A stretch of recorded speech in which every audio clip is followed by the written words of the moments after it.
Hello, and welcome back to my Shadowdark Terra Invictus solo play.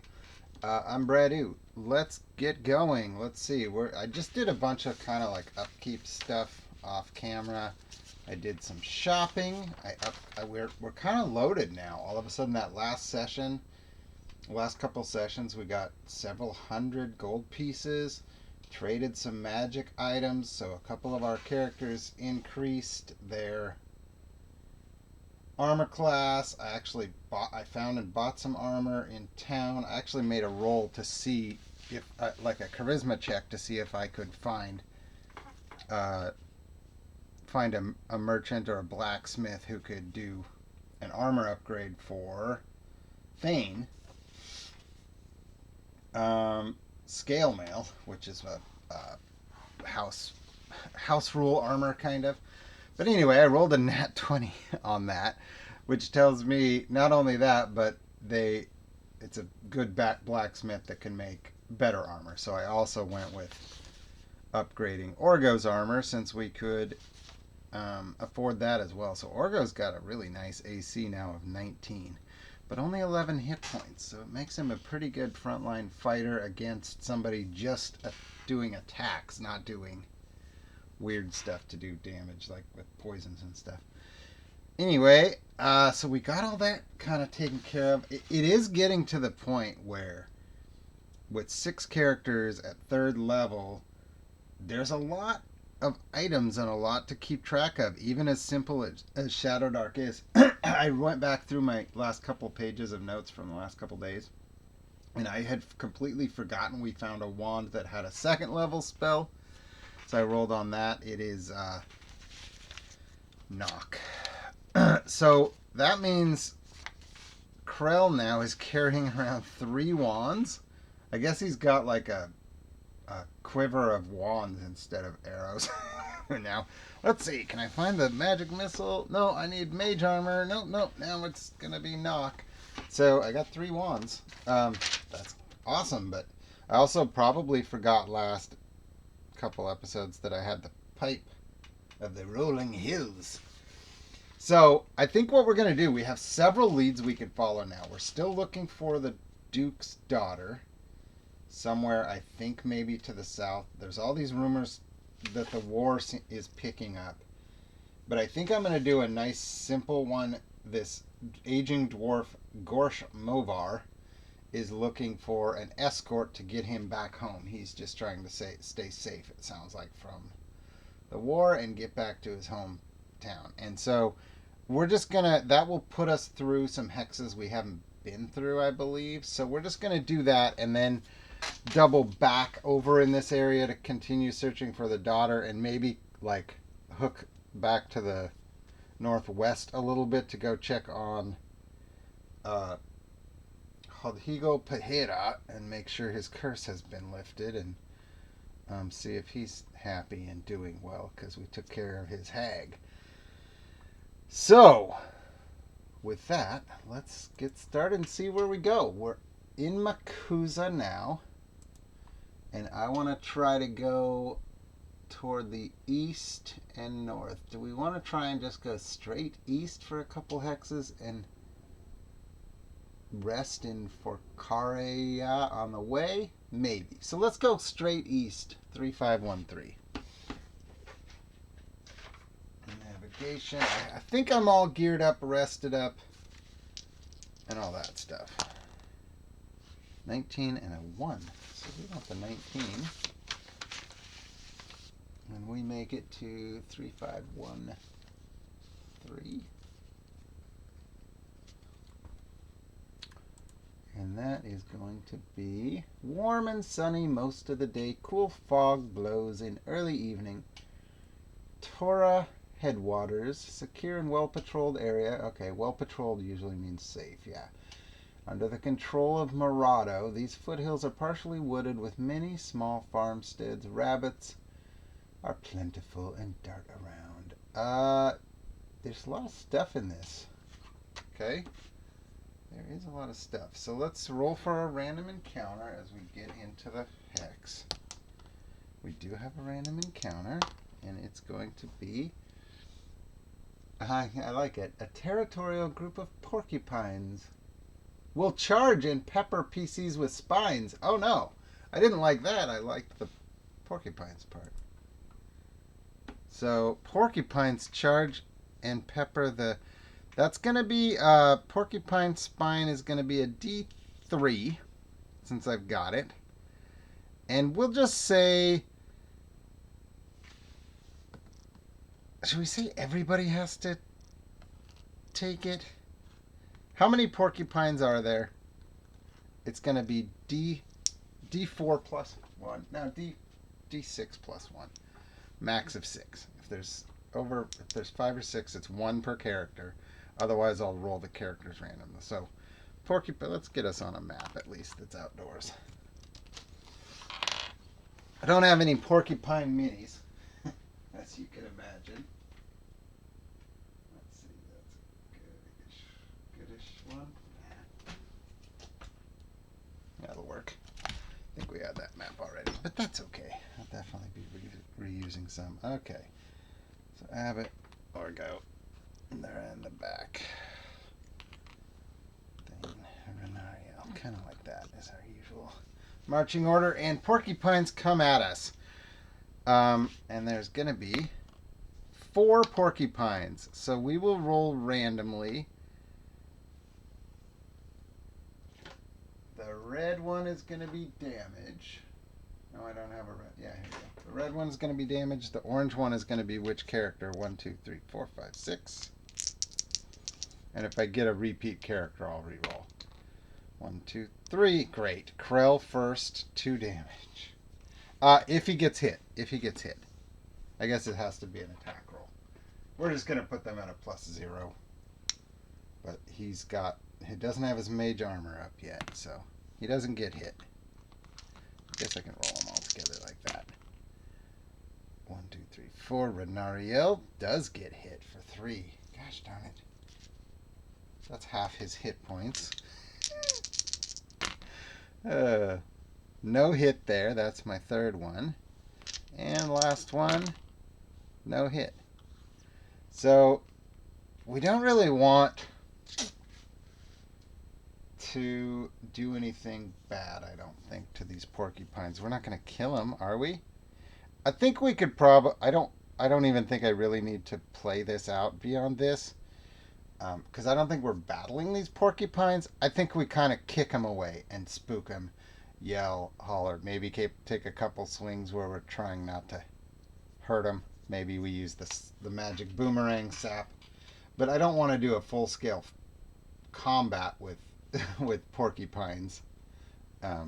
It was just a nuisance, but Renariel got pricked pretty good. So we're gonna take a rest here, not like a long rest, but he's gonna bust out the pipe of the rolling hills and see if he can heal up 4 hit points.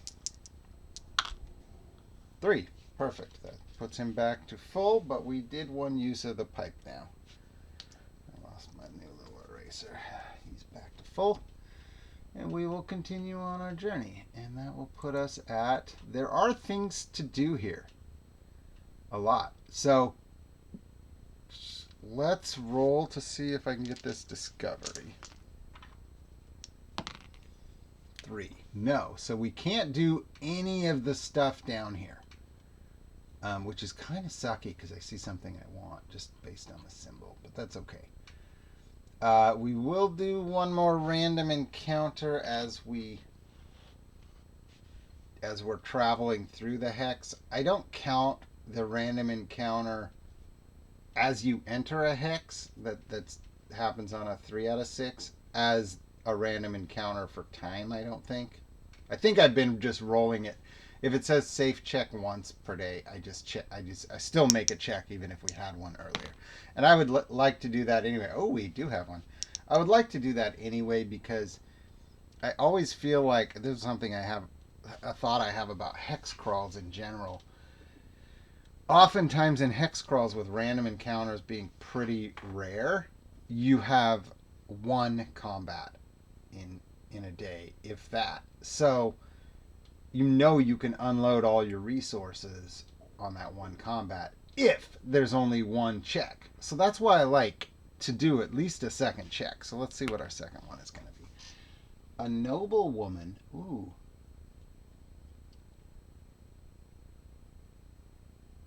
Ooh. A noble woman handing off a wagon holding 1,500 gold pieces to a tax collector. That's a little bit of a tricky one. Do we need to get involved?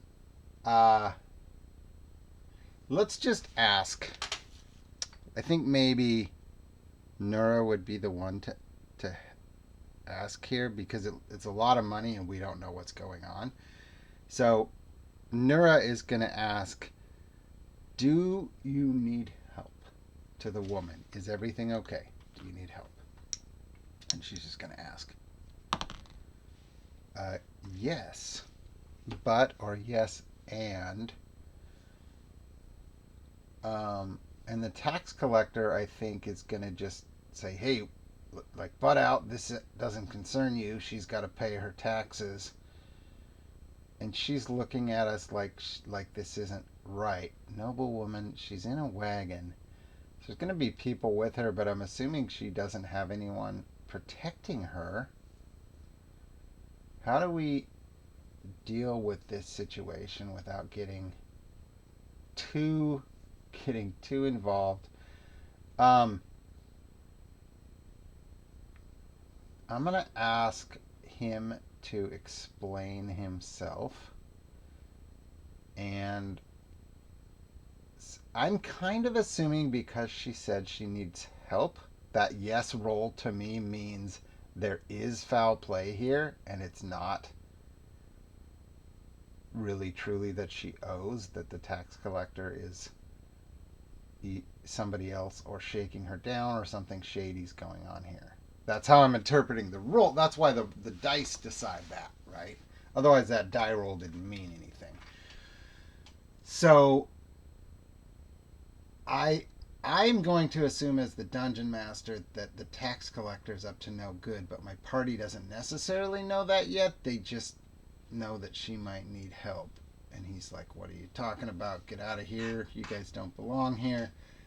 I'm going to ask him what he's doing. Why is he taking her money? Now, clearly he's going to say she owes taxes, back taxes, yada, yada. It's a lot of gold. But the question I have is, can I tell that he's lying? And the best way I know how to do that would be equivalent to like an insight check for 5e. And so I'm going to put that on Nura. Well, wait. Insight would be intelligence, huh? So Krell is going to be the one making that check. So it's going to be against his charisma. So the tax collector, I'm not going to roll stats for him or anything. He's just a dude. So this is his charisma, and this is Krell's intelligence check. And Krell's got a +3. The tax collector has nothing. In other words, it's likely I can tell. Okay, Krell. So he starts going, she owes her taxes, blah, blah, blah, blah, blah. She owes me lots of money or whatever. And Krell's going to kind of like nudge, other party members and say, hey, he's lying. Like he's making this up. I can tell by his body movements. His body language tells me he's lying. So what do we do? So we're going to step in and say, get out of here, buddy. Like, leave her alone. And guess I'm going to try that as an intimidation check from, I would say Krell, but he's the wizard, so he's not all that intimidating.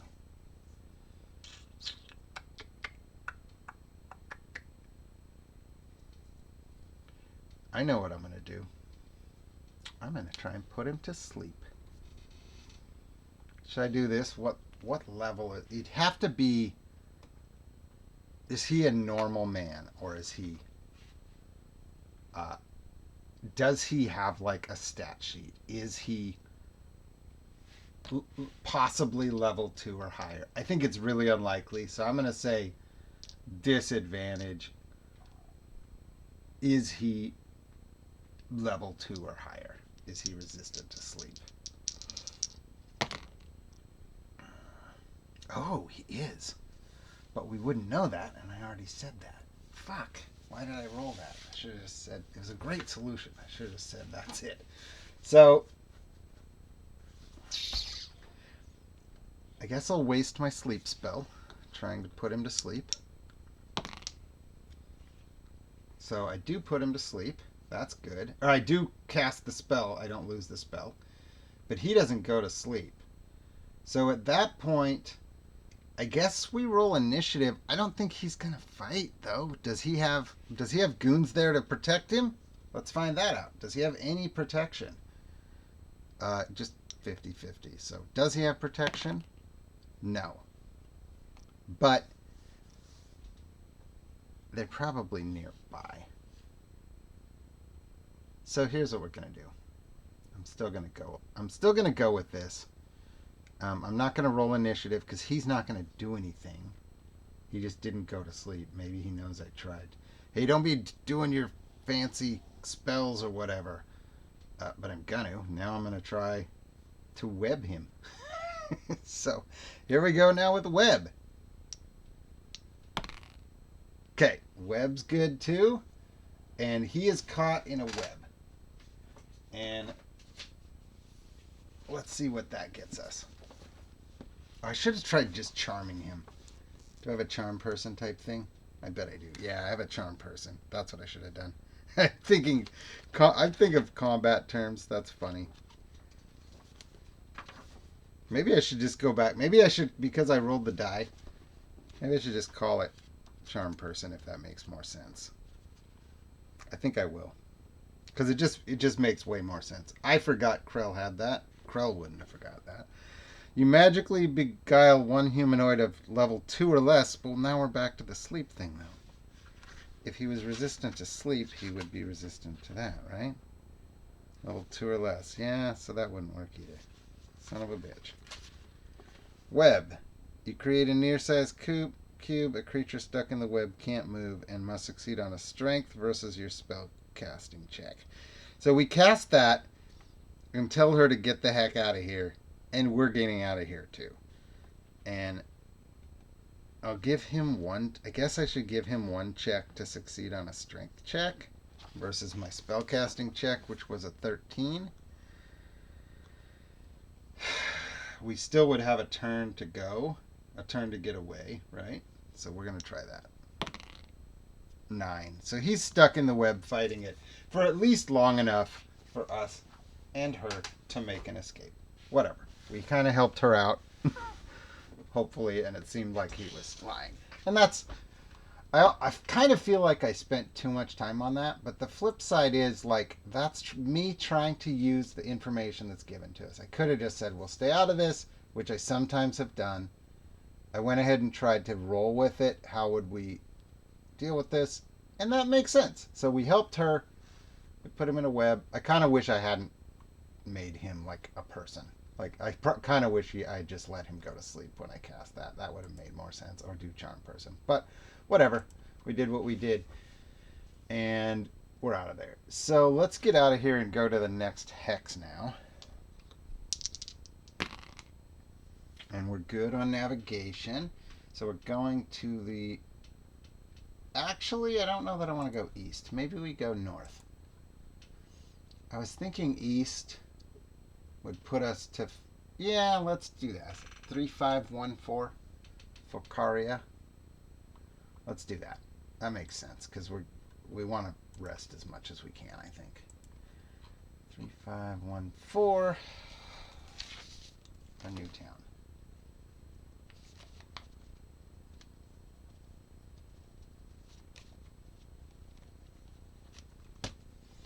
Okay, so it's the same day, but now it's kind of evening. Pretty big town, it looks like. Less human than most. A lot of halflings.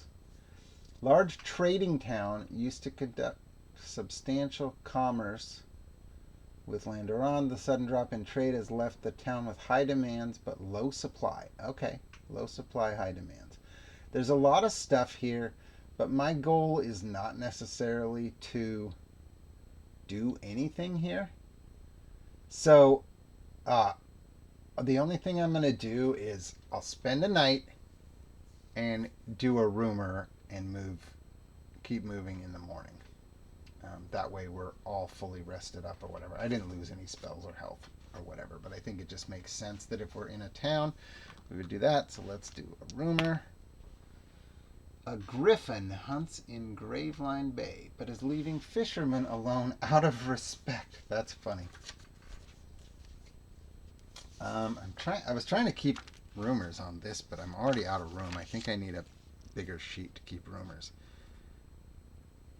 Griffin hunts in Graveline Bay.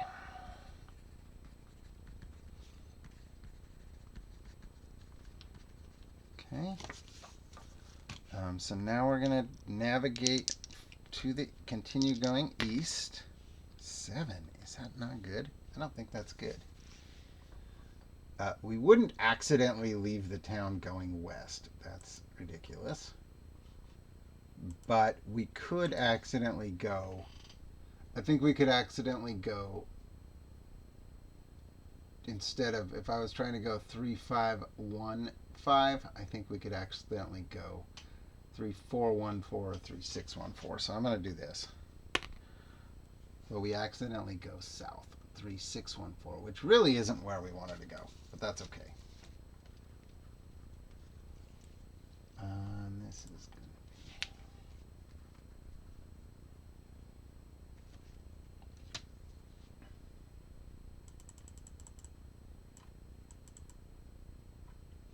be... Okay. Pleasant with scattered stratus clouds.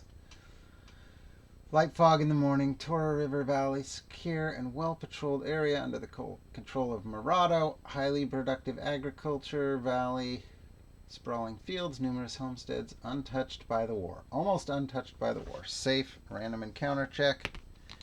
No random encounters in this. The fella that we're transporting... Gorsh.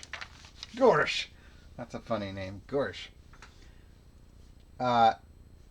Gorsh is like, hey, where are you guys taking me? This isn't the way to my home. Sorry, buddy. So let's do what's in the hex, though. I think we're still going to explore hexes as we go. That's just my nature. So let's roll to see if we can get this discovery. Yes, I believe that is good. Discoveries are intelligence 9. Yeah. Farmers in this area report having problems with badgers. They've migrated into the area the past few months and caused all kinds of havoc. So we end up having discussions, and farmers are saying they've got a problem with badgers, and they're scaring and hurting. They're a danger to children. Military has placed a 10 gold piece bounty on badger pelts.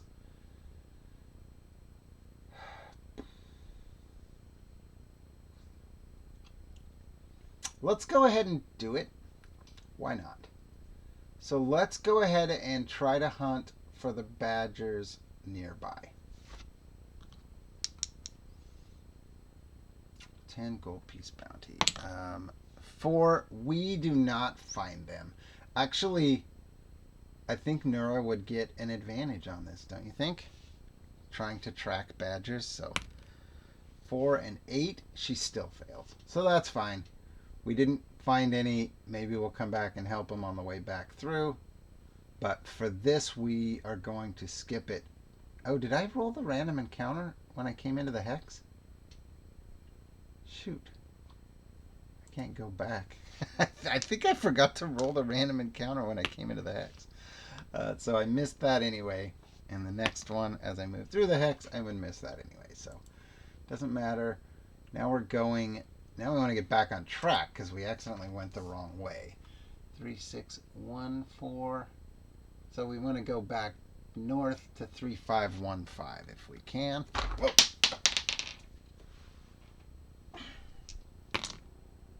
17 will get us there.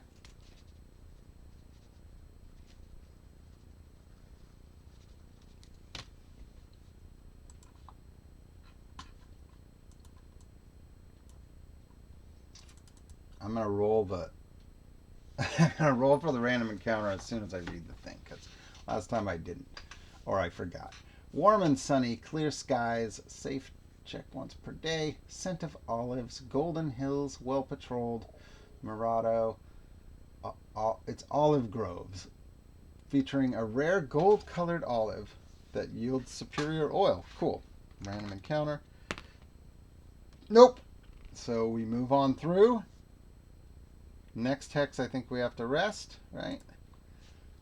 3515. Let's try and go north again to 3415.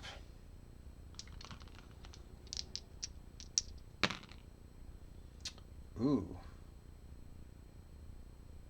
She got it. She got it. She's got a +1. 3415.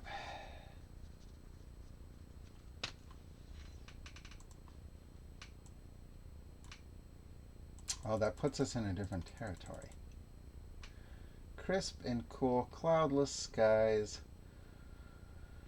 Strong, frigid wind. No man's land. An expansive farmland with extensive damage. Ooh! It is laced with trampled dirt paths that look heavily traveled. Okay. Random encounter. Yes. 5.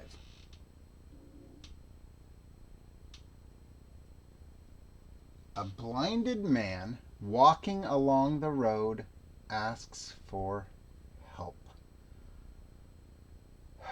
What does he need help with? Well, he's asking us for help. So, where are we? I don't like this because I can read what the next thing says. What does he ask us for help with? I think I need to know that. So I need to roll on a...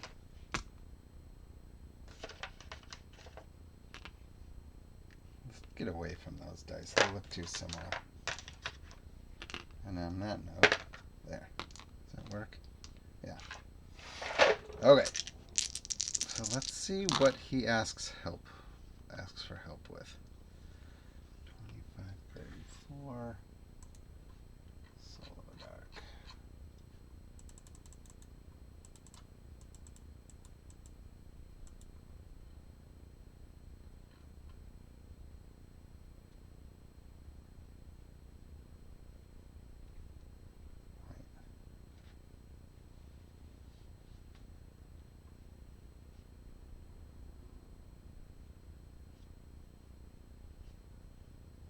This is a weird one. I'm not getting anything.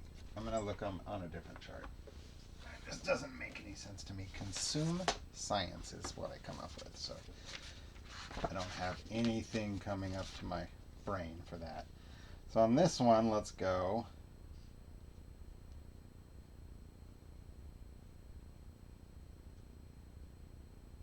I don't know if there's any better. Oh, okay. Well, if I use a different chart and I flip the numbers, it says lie, friendship. I think that's what we're getting at here. I know as the DM that we shouldn't trust this guy, but I think the party is going to trust the guy. So there's a blind man, and he's asking for our help.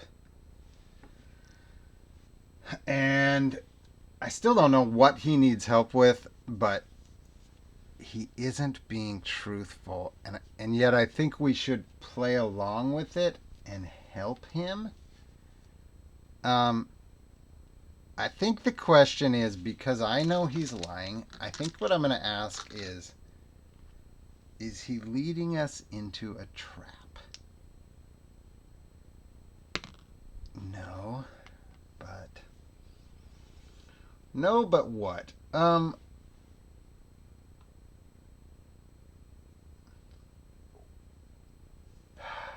Is he trying to get information for us?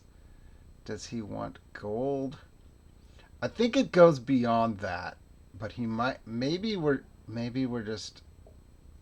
Maybe he's just a beggar. Does he want an escort? That's what I'll ask. Does he want to escort? Does he want to walk with us? No, but. uh, the only other thing I can think of is he asking for a donation or something? I don't think we have anything to give a blind man other than a few coins. And I don't think that's at all what it is. Is he just trying to get information from us? I'm not even going to roll that. I think that's what it is. He's trying to get intel from us. We help him with some mundane task. He asks some questions from us. We answer. So if he comes up again, which is possible, he might have some information on us. Maybe we told him where we're headed.